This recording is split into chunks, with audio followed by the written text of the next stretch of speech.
जो अपना जो आत्मविश्वास है वो बनाए रखें। मतलब ये तो चीज़ हो गई सब्जेक्ट्स की। अब सब्जेक्ट के अलावा आपको क्या करना है, आपको अपना आत्मविश्वास बनाए रखना है। ये सोचना है, मतलब किसी भी चीज़ को ये नहीं सोचना है कि ये मैं नहीं कर सकता, है ना, उससे डरना नहीं है। हैं? डर क्या होता है? डर डरने से होता है। जो मेरे बगल में एक सदीक खान था, लड़का अपने नौहर का, वो क्या करता था, उसके पास सारी एनसीईआरटी की किताबें थी, पहली से लेके और 12वीं तक थी। तो मैंने देखा मेरे को बहुत सारी चीज़ें नहीं आती, तो मुझे वो सदीक मिला, तो मैंने उसकी एनसीईआरटी की किताबें उठाई और मैंने पहले पहली क्लास की सारी किताबें निकाली, फिर दूसरी की, फिर तीसरी की, फिर चौथी की। तो इस तरह से मैंने क्या किया, अपना जो लेवल था वो जो अच्छे स्कूलों में बच्चे पढ़ के आते हैं, मैंने उसके बराबर कर।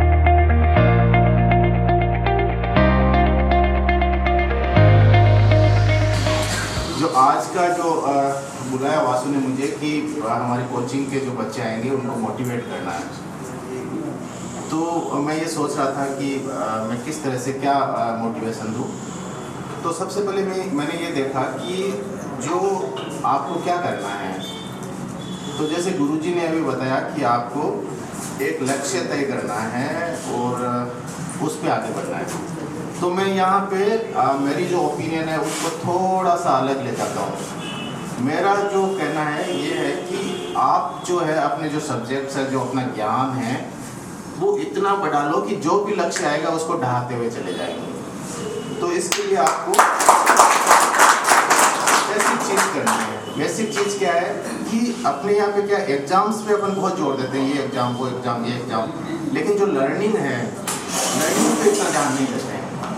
तो अपने क्या, आपने देखा होगा कि कुछ जो अच्छे स्कूल हैं वो बच्चों को क्या करते हैं कि ऐसे वर्क देते रहते हैं, ये प्रोजेक्ट, तो बच्चे काम करते हैं तो उनको थोड़ा एक्स्ट्रा ढूंढना पड़ता है, तो उनकी आदत पड़ जाती है। पर अब अपने क्या है कि ज़्यादातर जो लोग हैं, जैसे हम लोग भी थे, नॉर्मल स्कूलों में थे, वहाँ कोई वर्क देते कि बच्चा क्लास में आया और फिर भूल गए, टीचर भी भूल गए, घर वाले भी भूल गए, सब भूल गए। अब कोई बच्चा पढ़ लेगा तो पढ़ लेगा, नहीं पढ़ेगा तो नहीं पढ़ेगा। तो ऐसे में आप क्या करोगे? तो अब आपको ये देखना है, जैसे इन्होंने बताया कि आपको ये देखना है कि आपकी कमजोरी क्या है। जैसे अब मैं देखूंगा कि मुझे मान लो कि जो सब्जेक्ट है, जैसे हिंदी मुझे ठीक से नहीं आती है, मुझे वर्णमाला नहीं आती है ना, तो कैसे शब्द बने, कैसे संधि है, कैसे क्या है, तो आती नहीं है। तो अब मैं बड़ी क्लास की वो किताब उठाऊंगा, 10th की, 12th की, कॉलेज की, तो वो बेसिक चीज़ें जो पहली क्लास में सिखाई, दूसरी में सिखाई, वो 10th 12th की किताब में कोई नहीं सिखाएगा आपको। तो आपको अगेन क्या करना है कि आपको वहीं पे जाना है जो हमने किया। मैं जब गया तो मैंने ये किया, पूरी चीज़ आगे बताऊंगा। मैंने ये किया कि मेरे हॉस्टल में जब मैंने एक सर्विस ज्वाइन कर ली, सब इंस्पेक्टर चला गया था उसमें, CPOs में, CISF में 2 साल मैंने काम किया। फिर मैं चेन्नई में पोस्टेड था वहाँ पे, तो हमारा हॉस्टल एकदम सी के किनारे था। तो मैं वहाँ बैठा बैठा सोचता रहता था अकेला ही बावड़े की तरह से। एक दिन मेरे चाची की नौकरी तो ठीक है, चलते वापस छोड़ के आ गया। तो मैं वापस आ गया राजस्थान यूनिवर्सिटी। तो वहाँ पे मैंने देखा मेरे बगल में एक सदीक खान था, लड़का अपने नौहर का, वो क्या करता था, उसके पास सारी एनसीईआरटी की किताबें थी, पहली से लेके और 12वीं तक थी। तो मैंने देखा मेरे को बहुत सारी चीज़ें नहीं आती, तो मुझे वो सदीक मिला, तो मैंने उसकी एनसीईआरटी की किताबें उठाई और मैंने पहले पहली क्लास की सारी किताबें निकाली, फिर दूसरी की, फिर तीसरी की, फिर चौथी की।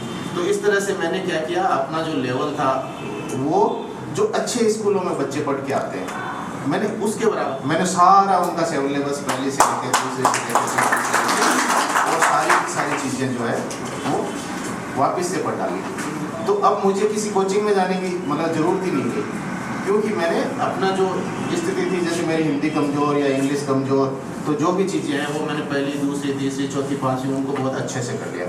तो बच्चों को क्या करना चाहिए कि मतलब अपना ज्ञान बढ़ाने के लिए वो देख लें कि मेरा कौन सा सब्जेक्ट कमज़ोर है, तो उसको पहली, दूसरी, तीसरी, चौथी, 5वीं सारा कर लिया। जैसे जनरल साइंस है, अब आपको कोचिंग में एक बड़ी सी गाइड बताएंगे, इस गाइड से पढ़ो नहीं, और फिर तो उसमें अपने आधी चीज़ें समझ में आएगी, आधी नहीं आएगी।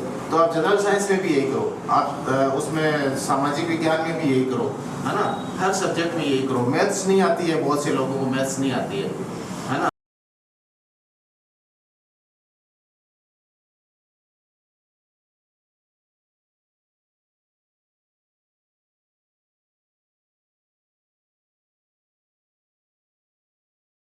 सही, तो उसको क्या करना चाहिए, चुपके से अपना जो चीज़ें हैं उनको वापस से इम्प्रूव करना चाहिए। नहीं, अपने कॉलेज स्कूल में क्या करते हैं कि अपन क्या करते हैं, जैसे कॉलेज में गए तो सिलेबस उठाएंगे, ठीक है। अब सिलेबस के अनुसार अपन किसी अच्छी किताब से टॉपिक नहीं छांटेंगे, अपन उस सिलेबस के अनुसार क्या करेंगे, कोई टेक्स्ट बुक ढूंढेंगे। जो थोड़ा ठीक ठाक बच्चा है वो टेक्स्ट बुक ढूंढेगा, थोड़ा उससे और कम है वो बेचारा पास बुक ढूंढेगा, और उससे भी कम है वो 1 वीक सीरीज ढूंढेगा। अपन क्या करते हैं कि अपने ज्ञान को कम करते जाते हैं, है ना। और जो बड़े जो कॉलेज हैं, जो बड़े इंस्टीट्यूट है, वो क्या करते हैं, सबसे पहले आपका जो सिलेबस है उसके अकॉर्डिंग आपको अच्छी किताब से पढ़ाएंगे, फिर उसके साथ उससे जो मिलते जुलते जो लेख है, एसेंशियल जो रीडिंग है वो देंगे आपको कि इसके साथ बेटा ये पढ़ना है, इसके साथ ये पढ़ना है, इसके साथ कुछ एक्स्ट्रा देंगे। और उसके बाद भी वो क्या करेंगे, आपको कुछ सजेस्टिव रीडिंग और देंगे कि आपके पास टाइम हो तो ये और पढ़ लेना। तो वो बच्चे वो सब इतना ज़्यादा पढ़ के आते हैं तो उनको उस सब्जेक्ट के बारे में पूरा डीप नॉलेज होता है। तो अब अपने को टक्कर उनसे लेनी है नहीं, यहाँ आप बैठ के और बैठे बैठे एलडीसी की जैसे आप 4 किताब पढ़ लोगे, मैंने ये 4 चैप्टर कर लिए, पर आपके सामने वो बच्चे आएंगे तो उनके बराबर आपको ताकत जुटानी है। और ताकत जुटाने के लिए आपको क्या करना पड़ेगा कि आपको खूब सारी जो एनर्जी, मतलब उस लेवल का अपने आप को तैयार करना है। और वो तैयार ये होगा कि किसी अच्छी स्कूल का सिलेबस उठा लो, एनसीईआरटी उठा लो, या जो भी है वो देख लो। अब जो कोचिंग है, कोचिंग सेंटर की जैसे क्या भूमिका रहेगी? कोचिंग सेंटर, वासु बोलेगा मेरे कोचिंग सेंटर पे आपने बोला ही नहीं साहब, नहीं सर, खुद ही पढ़ लो। तो आपको कोचिंग सेंटर ये कह सकता है कि भाई कौन सा सब्जेक्ट है वो कैसे तैयार करना है, एक मोटा मोटा आइडिया देता है कोचिंग सेंटर। और आपको एक क्या प्लेटफॉर्म उपलब्ध कराता है जहाँ आप आस-पास के जो अच्छे बच्चे हैं वो कैसे पढ़ रहे हैं आप ये देख लेते हैं, है ना, कि मेरे बगल वाला कैसे पढ़ रहा है, वो कैसे पढ़ रहा है, वो क्या पढ़ रहा है। तो थोड़ा एक माहौल वो कराता है, उपलब्ध कराता है। तो जो मेन चीज़ है जो वासु को इस पर फोकस करना चाहिए कि एक एग्ज़ाम्स का पैटर्न क्या है, क्या क्या पढ़ना चाहिए, किस तरह से पढ़ना चाहिए। तो इस तरह की जो चीज़ें हैं वो कोचिंग सेंटर करा सकता है। और बाकी जो है वीकली एग्ज़ाम वगैरह कराते हैं, उससे अपने को एग्ज़ाम का पैटर्न पता चलता है और एग्ज़ाम कैसे आ जाता है। पर उसके लिए आपको करना यही है कि आपको, अच्छा एक चीज़ और आपको करनी है, जैसे हम लोग क्या करते थे, आजकल क्या है कि मोबाइल आ गया, तो पहले मोबाइल तो था नहीं और हम लोग तो गाँव में थे। तो आपको क्या करना है, आपके आसपास जो लोक जीवन है ना वहाँ से चीज़ें सीखनी है।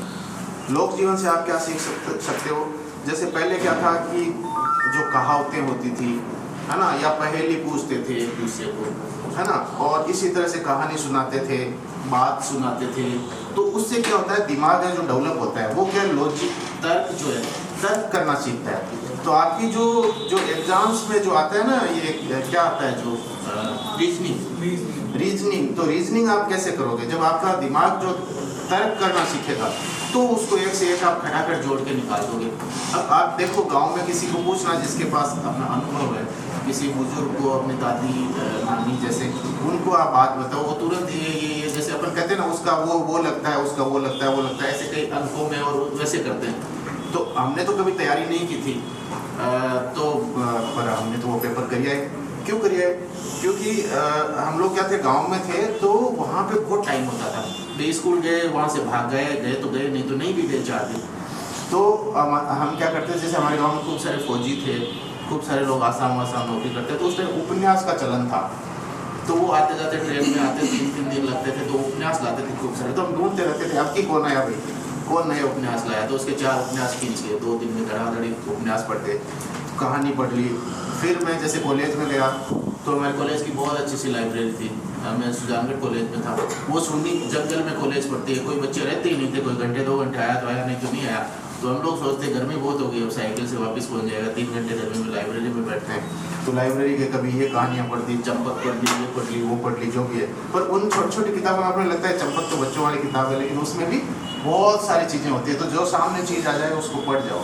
तो इस तरह से आपकी जो है चीज़ें, मतलब आप में क्या है कि डेवलपमेंट आएगा। ऐसे नहीं आएगा कि ये कोचिंग में गए, ये गए, मतलब अभी का लक्ष्य नहीं तय करना है, लंबा लक्ष्य तय करना है। मतलब बच्चों में भी आदत डालनी है कि वो ये सारी चीज़ें पढ़े। जैसे मोबाइल में ढूंढते हैं तो ठीक है, कोई चीज़ नहीं मिली तो ढूंढ लो, पर ज़्यादा उस पर डिपेंड नहीं होना है आपको, ठीक है। और जो एक चीज़ है, मैं एक चीज़ और करना चाहूँगा आपको, कि जो अपना जो आत्मविश्वास है वो बनाए रखें। मतलब ये तो चीज़ हो गई सब्जेक्ट्स की। अब सब्जेक्ट के अलावा आपको क्या करना है, आपको अपना आत्मविश्वास बनाए रखना है, ये सोचना है, मतलब किसी भी चीज़ को ये नहीं सोचना है कि ये मैं नहीं कर सकता, है ना, उससे डरना नहीं है।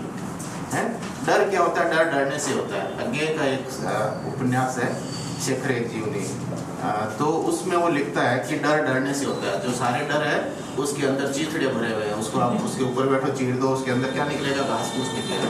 उसके पीछे अज्ञे की एक मतलब वो क्या करता है, जो अज्ञे जो उस कहानी का उपन्यास का जो मेन जो है पात्र है शेखर, तो शेखर क्या होता है, बच्चा होता है और उसके फादर जो है वो म्यूजियम में होते हैं।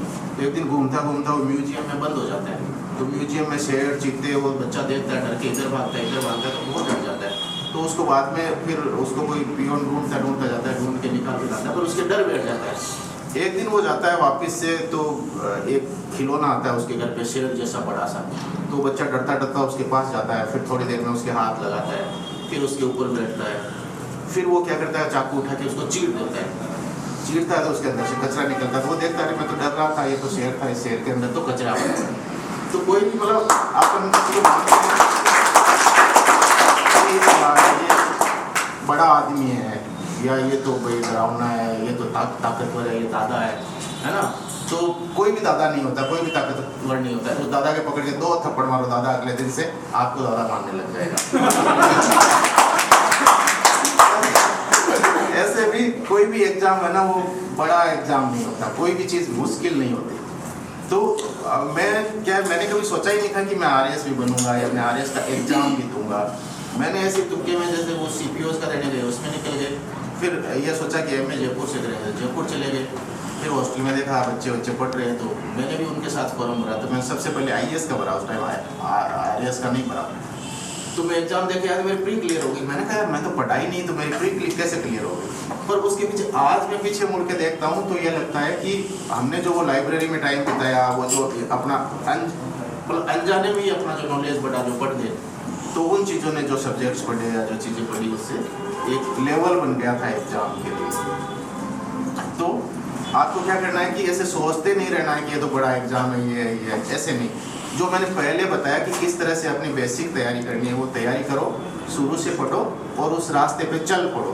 जब चल पड़ोगे तो रास्ता अपने आप कटता चला जाएगा और आपका काम होता चला जाएगा। जैसे वही कहीं सिलेक्ट हो गए तो हो गए, नहीं तो नहीं हो रहे, 2 साल लग जाएंगे, 4 साल लग जाएंगे, 5 साल लग जाएंगे, तो आप कैसे, मतलब उसमें तो आप एकदम से निराश हो जाओगे।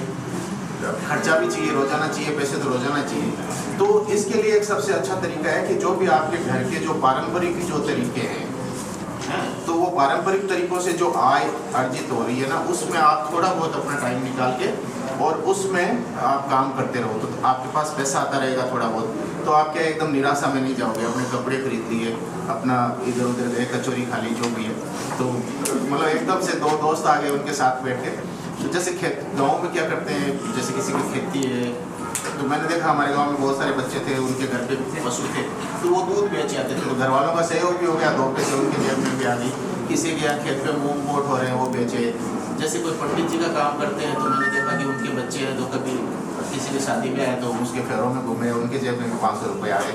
तो मतलब जो भी परंपरागत काम है उनमें अपने आप को थोड़ा इन्वॉल्व रखें, तो उससे क्या है कि आपको एक लंबा संघर्ष करने के लिए एक टाइम है, तो वो भी आप करते रह सकते हैं। इसी तरह से एक चीज़ और थी, तो इस तरह से आप है जो अपना आत्मविश्वास कायम रख सकते हैं और अपना लंबा टाइम बिता सकते हैं। कुछ जो है ना, आप जो जैसे जो प्रेरणादायक जो कहानियाँ है, मैं आपके लिए लिख के लाया था आज, जो राम की शक्ति पूजा है, निराला की एक कविता है, मतलब अच्छी सी है।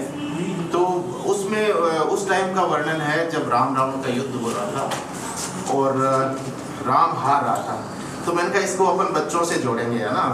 तो वो बोलता है कि मतलब जैसे बच्चों को लगता है कोई परीक्षा पास नहीं हो रही, ये भी गई, ये भी गई, ये भी फेल हो गए, तो वो बोलता है, राम का है कि है अमानिसा उगलता गगन घन अंधकार, हो रहा दिशा का ज्ञान स्तब्ध है पवनचार। मतलब उस टाइम का सीन क्रिएट किया उन्होंने, वो बिंब उतारा उन्होंने कि रात है, घनी अंधेरी रात है और अंधकार गगन है, वो घना अंधकार बढ़ रहा है, इसमें दिशाओं का भी पता नहीं चल रहा कि इधर क्या है एकदम से, और सब एकदम पवन भी ठहरी हुई है और रात का जो डरावना सा सीन होता है, मतलब उसको यूँ लगता ही नहीं है कि अब सफलता कैसे आएगी, इस रावण को अपन कैसे मतलब, तो यहाँ ये चीज़ बच्चे इस तरह से ले सकते हैं कि भाई हमें भी कहीं भी निराश नहीं होना है, अपना हौसला बनाए रखना है।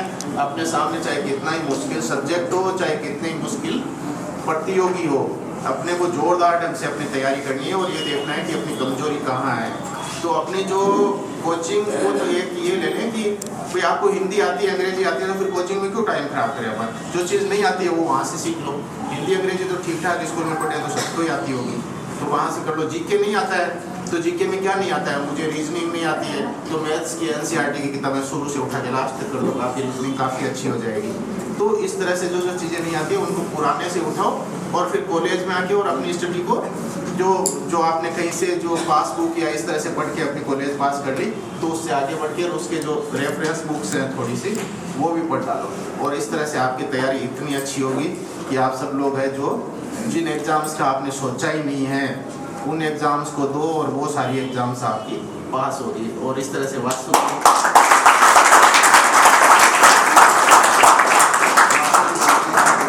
आगे से आगे बढ़ता जाएगा और वास्तु दिन दिन बहुत प्रगति करेगा।